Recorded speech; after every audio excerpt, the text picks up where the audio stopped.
दोस्तों, अगर आप किसी प्राइवेट कंपनी में नौकरी करते हैं, आपकी सैलरी से हर महीने पीएफ कटता है और आपका पैसा किसी प्राइवेट पीएफ ट्रस्ट में जमा होता है, तो आज की यह खबर आपके लिए बहुत ही महत्वपूर्ण होने वाली है, क्योंकि अब कर्मचारी भविष्य निधि संगठन यानी ईपीएफओ ने निजी भविष्य निधि ट्रस्टों के नियमों में बड़ा बदलाव कर दिया है। सरकार का कहना है कि इन नए नियमों का मकसद कर्मचारियों की मेहनत की कमाई को सुरक्षित रखना, पीएफ सिस्टम में पारदर्शिता बढ़ाना और वित्तीय गड़बड़ियों पर रोक लगाना है। लेकिन आखिर ये प्राइवेट पीएफ ट्रस्ट क्या होते हैं? सरकार ने अचानक नियम क्यों बदले? क्या अब कर्मचारियों को कम ब्याज मिलेगा? और इन नए नियमों का सीधा असर नौकरी पेशा लोगों पर कैसा पड़ेगा? आज की इस वीडियो में हम आपको पूरी जानकारी विस्तार से और आसान भाषा में बताएंगे। इसलिए वीडियो को अंत तक जरूर देखिए, क्योंकि यह जानकारी आपकी नौकरी और आपकी भविष्य की बचत दोनों से जुड़ी हुई है। तो नमस्कार दोस्तों, स्वागत है आप सभी का हमारे यूट्यूब चैनल पर। सबसे पहले समझते हैं कि आखिर प्राइवेट पीएफ ट्रस्ट होता क्या है। तो दोस्तों, भारत में ज़्यादातर कर्मचारियों का पीएफ पैसा सीधे ईपीएफओ यानी एम्प्लॉयज प्रोविडेंट फंड ऑर्गेनाइजेशन के पास जमा होता है।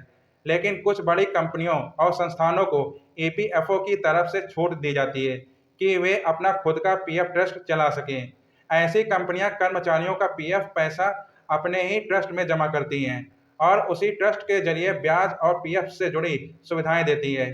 हालांकि इन ट्रस्टों को ईपीएफओ के नियमों और निगरानी के तहत ही काम करना पड़ता है। अब ईपीएफओ ने इन निजी पीएफ ट्रस्टों के लिए नए नियम लागू किए हैं। इनमें से सबसे बड़ा बदलाव ब्याज दर को लेकर किया गया है। नए नियमों के अनुसार अब कोई भी निजी पीएफ ट्रस्ट ईपीएफओ द्वारा तय ब्याज दर से अधिकतम केवल 2% ज़्यादा ब्याज ही दे सकेगा। दोस्तों, इसे हम एक उदाहरण के तौर पर समझते हैं। जैसे कि अगर ईपीएफओ की वर्तमान ब्याज दर 8.25% है, तो कोई भी निजी पीएफ ट्रस्ट अधिकतम 10.25% तक ही ब्याज दे पाएगा। इससे ज़्यादा ब्याज देना नियमों के खिलाफ माना जाएगा। अब आपके मन में सवाल आ रहा होगा कि आखिर सरकार ने ऐसा नियम क्यों बनाया? तो दरअसल हाल ही में कुछ छोटे निजी पीएफ ट्रस्ट कर्मचारियों को 30% से लेकर 34% तक का बेहद ज़्यादा ब्याज देने लगे थे। सुनने में ये कर्मचारियों के लिए फ़ायदेमंद लग सकता है, लेकिन सरकार और ईपीएफओ को इसके पीछे कई बड़े जोखिम नजर आए। सरकार का कहना है कि जब कोई ट्रस्ट बहुत ज़्यादा ब्याज देने लगता है, तो उसके पीछे कई बार जोखिम भरे निवेश या वित्तीय गड़बड़ियां हो सकती हैं।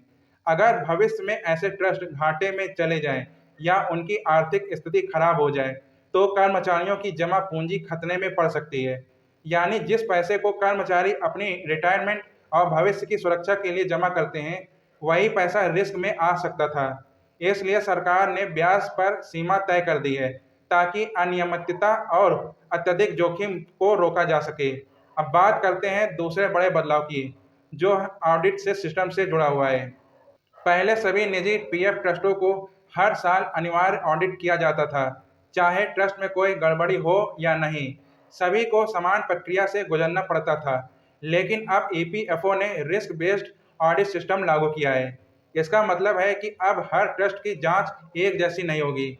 जिन ट्रस्टों ने वित्तीय जोखिम, नियम उल्लंघन या गड़बड़ी की संभावना ज़्यादा होगी, उन्हीं पर ज़्यादा निगरानी रखी जाएगी और उनका गहन ऑडिट किया जाएगा।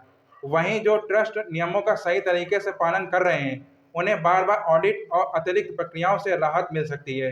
सरकार का मानना है कि इससे सिस्टम ज़्यादा स्मार्ट, तेज और प्रभावी बनेगा। साथ ही संसाधनों का सही इस्तेमाल हो पाएगा।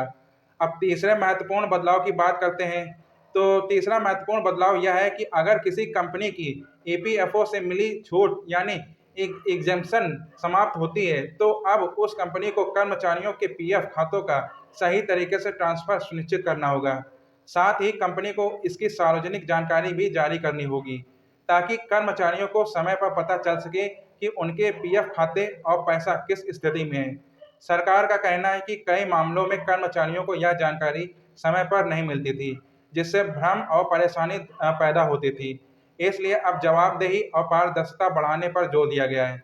दोस्तों, अब सबसे बड़ा सवाल यह है कि इन नए नियमों का कर्मचारियों पर क्या असर पड़ेगा। तो अगर आसान भाषा में समझें, तो इन बदलावों के दो बड़े प्रभाव होंगे। पहला यह कि इससे कर्मचारियों का पीएफ पैसा पहले की तुलना में ज़्यादा सुरक्षित माना जाएगा, क्योंकि अब कोई भी ट्रस्ट अत्यधिक जोखिम लेकर बहुत ज़्यादा ब्याज देने की कोशिश नहीं कर पाएगा। दूसरा यह कि अब इस नियम के चलते पीएफ सिस्टम में पारदर्शिता बढ़ेगी, यानी कर्मचारियों को उनके पैसे ट्रांसफर और ट्रस्ट की स्थिति को लेकर ज़्यादा स्पष्ट जानकारी मिल सकेगी।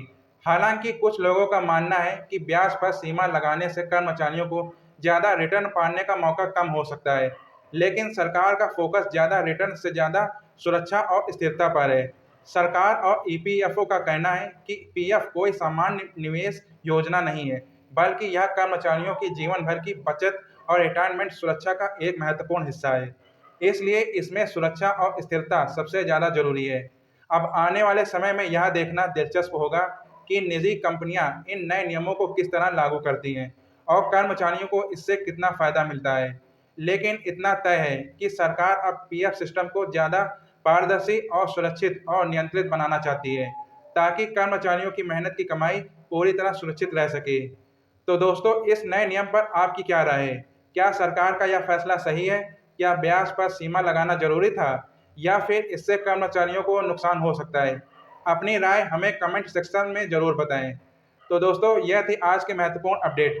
अगर आपको यह जानकारी उपयोगी लगी हो तो वीडियो को लाइक करें और शेयर करें, और ऐसे ही ज़रूरी सरकारी और वित्तीय और एजुकेशन अपडेट्स के लिए हमारे चैनल को सब्सक्राइब जरूर कर लें। धन्यवाद दोस्तों।